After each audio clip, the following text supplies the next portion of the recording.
கிட்ட ஒரு மிஷின் வாங்கிட்டு போய் அதை 2 மிஷினாக மாற்றி ஃபேக்ட்ரி மாதிரிலாம் ரன் பண்ணிட்டுருக்காங்கல்ல. இதில் எனக்கு 2 வேல்யூ தெரிஞ்சாங்க நல்லாயிருக்கும். ஒன்று வந்து இருக்கிறதுலே லோயஸ்ட்டு, இப்போ எவ்வளோ செலவு பண்ணாலும் இதில் வந்து எவ்வளோ லாபம் நிற்கும் அப்படின்னா அது எவ்வளோவா இருக்கும்.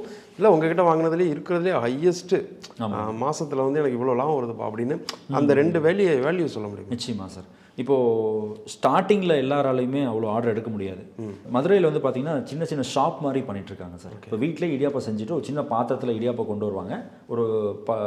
ஒரு பவுனியில் தேங்காய் பால் இருக்கும், ஒரு பேப்பர் கப்பு தொன்னை மாதிரி எடுத்துக்கிறாங்க. ஸோ ஈவினிங் 6 மணிக்கு ஒரு 5 மணிக்கு ஆரம்பிப்பாங்க, நைட்டு ஒரு 9-10 மணியில் விற்பாங்க. ஸோ ஸ்டார்டிங் லெவல் பிஸ்னஸே அதுதான். அப்போ வந்து பார்த்திங்கன்னா ஒரு 100 இடியாப்பம் விற்றாங்கன்னு வச்சுக்கோங்களேன், ஒரு இடியாப்பம் 10 ரூபாய்க்கு விற்கலாம், தேங்காய் பாலோட சேர்த்து 10 ரூபாய்க்கு விற்கலாம். அதில் வந்து பார்த்திங்கன்னா குறைஞ்சபட்சம் ஒரு 1000 ரூபா அதில் டர்ன் ஓவர் பண்ண முடியும் ஒரு நாளைக்கு. மினிமம் கஸ்டமர்ஸு ஸ்டார்டிங்லேயே ஒரு 100 இடியாப்பம் கண்டிப்பாக ஓடும், மெயினான ஏரியாவில் போட்டிருக்காங்க. ஸோ அப்போ வந்து ஒரு குறைஞ்சபட்சம் ஒரு செலவு வந்து ஒரு 400 ரூபாய் செலவாச்சுன்னா ஒரு 600 ரூபாய் எடுத்து வைக்கலாம் ஒரு நாளைக்கு. ஸோ குறைஞ்சபட்சம் லாபமே 600 ரூபா 500 ரூபா வந்துருங்க. ஸோ அதிகப்படியாக பண்ணுறவங்க ஹோல்சேல் பிஸ்னஸ் பண்ணுறவங்க தான். நிறைய ஆர்டர் எடுத்து ஹோட்டல்லாம் சப்ளை பண்ணுறவங்க, மேரேஜ் ஆர்டர் எடுக்கிறவங்க. இப்போ மேரேஜெலாம் குறைஞ்சபட்சம் 1000 இடியாப்பம் 500 இடியாப்பம் 600 இடியாப்பம் இப்படி தான் கேட்பாங்க. ஸோ அந்த மாதிரி நமக்கு லாட் வரப்போ நமக்கு நல்ல ப்ராஃபிட்டபுளாக இருக்கும். ஏன்னா அது வெயிட் ரொம்ப கம்மியாக கொடுக்கலாம். குவான்டிட்டி ஆர்டர்ஸ் இருக்கனால எக்ஸ்பென்சஸ்லாம் நமக்கு எதுவும் பெருசாக இருக்காதுங்க. அவங்களே பாத்திரம் கொண்டு வந்து எடுத்துகிட்டு போயிடுவாங்க.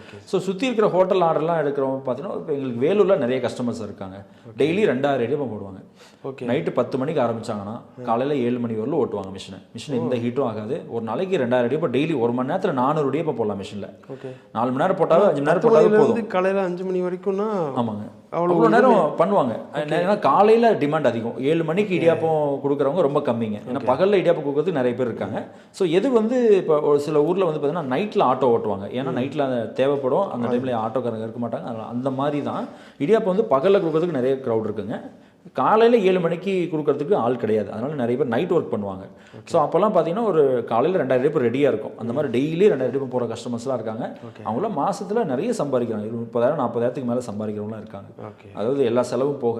அதனால் வீட்டிலேருந்தே ஒரு ஹோம் பிஸ்னஸாக பண்ணுறவங்க இன்றைக்கி வந்து நிறைய சாதிச்சுட்டு இருக்காங்க. Okay sir.